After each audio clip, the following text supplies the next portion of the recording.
Кај болните со посериозно оштетување на срцевата функција, односно на пумпата, со срцева слабост, каде што веќе способноста на мускулот е намалена, дали ради претходно прележан инфаркт, дали е заради проширување на срцето, заради проблем со срцевите клапни или долгогодишно делување на високиот притисок, кај нив одредени вежби може да бидат контрапродуктивни, односно да влошуваат функцијата на срцето. Тоа се така наречените изометрични вежби, каде што има стегање на повеќе мускулни групи, кои што доведуваат до зголемување на крвниот притисок.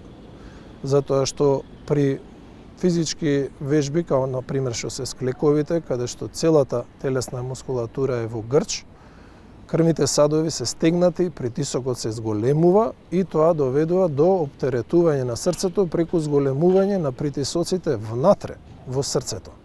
Значи, на тој начин имаме негативен ефект на работата на срцето, што не сакаме. Ние сакаме физичката активност да има корист, бенефит, да ја подобрува срцевата функција.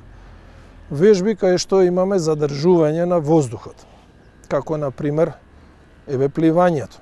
Значи, пливањето е веќе поголем интензитет на напор, каде што се активни повеќе мускули, рацете, нозете, стомакот, грбот. Кај пациентите со слабо срце се препорачуваат аеробни вежби, фитнес вежби во вода. Значи, не да пливаат, туку во вода да вежбаат со движење на рацете, нозете, њурењето, например. Њурењето е не само што не се препорачува, може да биде опасно, затоа што задржувањето на воздух може да доведе до пореметување на работата на срцето, појава на аритми, па и престанок во работата на срцето. Затоа овие болни не треба да се изложуваат на такви активности. Качувањето по планини, поголем физички напор. Исто така не се препорачува затоа што може да доведе до влошување на состојбата и да лошо се заврши по пациентот.